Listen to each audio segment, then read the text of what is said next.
ये माने कि अब ये जो सारी जंग है वो स्ट्रेट ऑफ हॉर्मूज को लेकर या फिर क्रूड ऑयल को लेकर है, जिस तरीके के पहले भी एक्सपर्ट ये कहते थे कि भाई वेनेजुएला के साथ जो हुआ वही ईरान के साथ होने वाला है, क्या असल लड़ाई असल जंग इसी चीज़ की है? देखिए, ये समझना पड़ेगा, वेनेजुएला और ईरान में ज़मीन आसमान का अंतर है। वेनेजुएला को आपने कुछ ही घंटों में उस पर कब्जा कर लिया था, लेकिन ईरान पर नाइट कब्जा, सूट में आपने प्रेसिडेंट को वहाँ हाँ, नाइट सूट में आप उठा के ले आए थे, लेकिन ईरान में ये स्थिति नहीं है।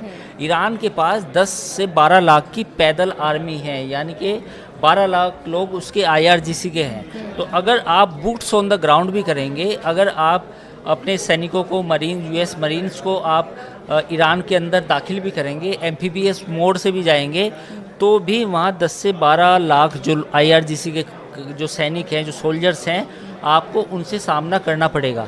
दूसरा, वेनेजुएला और ईरान में ये फ़र्क समझिए कि वेनेजुएला, ईरान के लोगों के अंदर जो एक बात है कि भाई हम मरना चाहते हैं, हम मरना पसंद करेंगे और अपने, वो उनके सिर्फ ईरान के प्रमुख नहीं थे, धर्मगुरु भी थे, इस तरह से भी तो देखा जा सकता वो भी है। और दूसरी बात, जो ईरान के जो लोग हैं, खासतौर पर IRGC के और जो बाकी लोग हैं, वो मरने के लिए तैयार हैं। तो ये वेनेजुएला वाली सिचुएशन बिल्कुल नहीं है, और मुझे लगता है कि यही मिसकैलकुलेशन अमेरिका से हुई। हाँ, तो शायद ये आप कह रहे हैं कि ट्रम्प को ये एहसास नहीं था कि जंग तो शुरू कर देंगे, इतनी लंबी भी खिंच सकती है। हाँ बिल्कुल, उनको कोई एहसास नहीं था। मुझे लगता है कि जो उनके सहयोगी थे, जिसमें स्टीव विटकॉफ, और अब माना जाता है कि उनके दामाद ने भी उनको सलाह दी, अब बाकी लोगों ने भी कहा, जो 4-5 लोग हैं, तो ये सिचुएशन उनके लिए इतनी फ़ायदेमंद नहीं रही। लेकिन अमेरिका में भी देखा हमने, कुछ वक्त पहले प्रोटेस्ट भी शुरू हो गए हैं और ट्रम्प के खिलाफ भी लोग सड़कों पर उतर आए हैं। वो कह रहे हैं कि आप हमारे टैक्स का पैसा कहाँ बहा रहे हैं, जो अफगानिस्तान में गलती पिछली सरकार ने की आप वही दोहरा रहे हैं। और आपका प्रॉमिस तो इलेक्शन में ये था ना कि किसी तरह की कोई जंग नहीं होगी, हमारे सैनिक नहीं जाएंगे कहीं भी जान गंवाने के लिए। बिल्कुल मनु, बात तो यही थी इलेक्शन का, उनको यही वादा था कि डेमोक्रेट्स पूरी दुनिया में जंग करते हैं, रिपब्लिकन्स जंग नहीं करते, ये उन्होंने दावा किया था। और उन्होंने कहा था कि जब मैं प्रेसिडेंट बनूंगा तो इस तरह की जो दिक्कतें हैं नहीं आएंगी। लेकिन उनकी कहीं ना कहीं मिसकैलकुलेशन हुई और वो इस जंग में अब फंसते हुए नजर आ रहे हैं। क्या ये माना जाए कि नेतन्याहू के जाल में वो फंस गए, जिस तरह से कई थ्योरी सामने आई थी कि इजराइल को तो बदला लेना था ईरान से, और उसमें ट्रम्प को धकेलने का काम कहीं ना कहीं नेतन्याहू ने किया है? नहीं, अमेरिका में अब इस बात पर बहस होने लगी है कि आप इजराइल का जो लॉबी है, जो इजराइल की लॉबी है, कहीं ना कहीं वो प्रभावित करती है अमेरिका के एडमिनिस्ट्रेशन को, खासतौर पर ट्रम्प एडमिनिस्ट्रेशन को। तो ये सवाल तो वहाँ पर उठने लगे हैं कि क्या आपने इजराइल की लड़ाई लड़ी, क्योंकि अमेरिका का तो वहाँ पर कुछ नहीं था। दूसरी बात ये भी है कि अगर अप्रूवल रेटिंग्स की बात करें डोनाल्ड ट्रम्प की, तो वो भी घटकर 15% पर आ गई है, एक रिसेंट सर्वे में ये कहता है। तो पॉइंट ये है कि कहीं ना कहीं जो इजरायली लॉबी थी उसका असर तो कहीं ना कहीं एडमिनिस्ट्रेशन पे था, और ये अब इस तरह के आरोप और चर्चा होने लगी है। तो ट्रम्प के नज़दीकी भी हैं, उन्होंने भी पॉडकास्ट में ये बात कहीं ना कहीं कही थी कि नेतन्याहू के जाल में कहीं ना कहीं ट्रम्प फंस गए हैं, और ये जो स्थिति है वो अमेरिका के लिए सही नहीं है, इकोनॉमिकली भी सही नहीं है। टैरिफ वॉर हमने देखा, उसकी वजह से लोग वहाँ के नाराज़ थे, व्यापारी वहाँ पर नाराज़ थे, और अभी एक युद्ध जो कि कहते हैं अनावश्यक तरीके का ये युद्ध था, जिसकी ज़रूरत अमेरिका को कहीं से नहीं दिखती है, वो अब यहाँ पर ट्रम्प लेकर आए हैं। लेकिन आगे अब जो हुआ वो दिख रहा है, मौजूदा हालात से हम लोग सभी वाकिफ़ हैं। 18 दिन बीत चुके हैं, जंग खत्म नहीं हो रही है, बल्कि अब ये और भी विनाशकारी और भयानक दौर पे पहुंच गई है। किन किन सेक्टर्स पे सबसे ज़्यादा असर पड़ेगा, अगर आम लोग इसे समझने की कोशिश करें? देखिए, शेयर बाज़ार दुनिया का कहीं भी हो उस पर असर पड़ेगा। आप भारतीय शेयर बाज़ार की बात कर लें या दुनिया के और बाकी शेयर बाज़ार की बात कर लें। दूसरा, एनर्जी प्राइसेस बढ़ने का असर, कच्चे तेल का इस्तेमाल पेट्रोकेमिकल्स में और बाकी जो और केमिकल इंडस्ट्री उसमें भी होता है, तो वहाँ भी एक असर देखने को मिलेगा। और तीसरी बात ये है कि रिफाइनरीज़ को अगर नष्ट किया जाता है और अगर उनमें ज़्यादा डैमेज होता है तो उसमें 3 से 4 साल और 5 साल और मैक्सिमम 10 साल तक लगते हैं।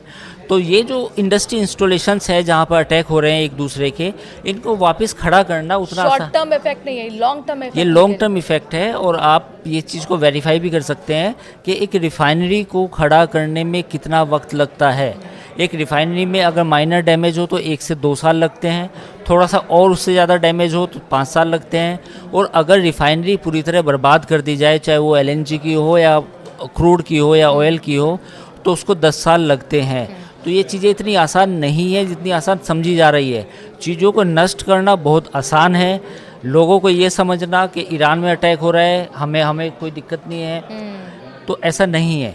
जहाँ जहाँ अटैक होता है उसका असर, अब पूरी दुनिया ग्लोबलाइज्ड है, जो भी गल्फ कंट्रीज़ में गैस पैदा होती है, तेल पैदा होता है, वो पूरी दुनिया इस्तेमाल करती है। सोना आता है इनफैक्ट हमारे यहाँ। हाँ हाँ, तो रॉ मटेरियल जितने भी वहाँ से आ रहे हैं तो जाहिर तौर पर उनके कीमत बढ़ सकती है आने वाले समय में, और महंगाई आपको देखने को मिलेगी। लेकिन यहाँ पर एक चीज़ मैं आपसे और समझना चाहूँगी अंकुर जी, जिस तरीके के हालात इस वक्त बने हुए हैं, क्या ये यूक्रेन और जो रूस का हमने जंग देखा 3 सालों से चल रहा है, उतना लंबा जाएगा, या आपको लगता है कि कहीं ना कहीं अब ये जाके ठहरेगा? देखिए, यूक्रेन युद्ध की तो बात ही कोई अब नहीं कर रहा, वो तो युद्ध ऐसा है कि वो भूल चुके हैं लोग। ठीक है, वो तो एक भूला बिसरा युद्ध है। हाँ बिल्कुल, जो आपने कहा कि कितना लंबा चलेगा, ये इस बात पे डिपेंड है कि ईरान की मदद में अगर रूस और चीन आएंगे और वो उसे पूरी तरह सपोर्ट करेंगे तो ये युद्ध 2 या 3 साल भी चल सकता है, इसमें कोई ऐसी बात नहीं। आखिर से 2-3 साल, अच्छा, ये एक स्ट्रैटेजी होती है युद्ध में कि पहले इस चीज़ को करना है, फिर इस टारगेट पर आना है, फिर इस टारगेट पर आना है। अब तक हमें ये दिखा कि टॉप लीडरशिप को खत्म किया गया अमेरिका इजराइल की तरफ से ईरान में। अब जो है असल लड़ाई ऑयल फील्ड पर आ गई है, चूँकि ईरान की सबसे बड़ी ऑयल फील्ड पर हमला किया गया। तो ये अब नेक्स्ट स्टेप क्या होगा, या फिर अगर ये ऑयल फील्ड पर हमला कर रहे हैं तो उसके पीछे की क्या रणनीति है, क्या पर्पस है? मुझे लगता है कि इसमें एक ब्रेक थ्रू आ सकता है, क्योंकि अगर गल्फ कंट्रीज़ की आज मीटिंग है जीसीसी की, तो जीसीसी की मीटिंग के बाद उन्होंने ईरान से कहा है कि आप अपने हमले ना करें, वरना हमें भी कड़ा जवाब देना पड़ेगा। We have right to retaliate. तो रिटेलिएट कर सकते हैं? हाँ कर सकते हैं, लेकिन मुझे लगता है कि अगर जीसीसी अमेरिका को या इजराइल को समझाएं कि आप इस लड़ाई को आगे लंबा ना खींचे, साथ ही ईरान भी इस बात पे राजी हो, तो एक ब्रेक थ्रू आ सकता है। लेकिन मुझे लगता है कि ईरान अभी इसको 5-7 दिन या 1-2 हफ्ते और खींचना चाहता है, ज़्यादा डैमेज देना चाहता है। और ईरान की तरफ से जो बयान आ रहे हैं उसमें साफ तौर पे कहा गया है कि हम इस बार सबक सिखाना चाहते हैं। सबक इन द सेंस कि ये जो थ्रेट है अमेरिका इजराइल की गल्फ रीजन में, हम इसको परमानेंटली ख़त्म करना चाहते हैं। तो मुझे लगता है कि अभी ईरान 1-2 हफ्ते की जंग के मूड में अभी और है। और आप देखिए, पिछली अगर जून की हम बात करते हैं 2025 की, तो वो ईरान और सिर्फ इजराइल की लड़ाई थी, तब उसमें अमेरिका नहीं कूदा था, वो भी 12 दिन तक चली थी। वो भी 12 दिन तक चली थी। हालांकि उसमें बाद में ऐसा लग रहा था कि ईरान की तरफ से भी एक गेस्चर दिया गया कि हम भी जंग नहीं चाहते। उस समय इजराइल और अमेरिका ने भी कहा कि हमारे ऑब्जेक्टिव पूरे हो गए, हमने न्यूक्लियर प्लांट्स पे अटैक कर दिया, बात ख़त्म होगी। इस बार ऑब्जेक्टिव क्लियर नहीं है। इस बार जो है ईरान भी मूड में है कि भाई हम रोज़ रोज़ हर साल ये थ्रेट नहीं सहन करेंगे। इंतकाम है।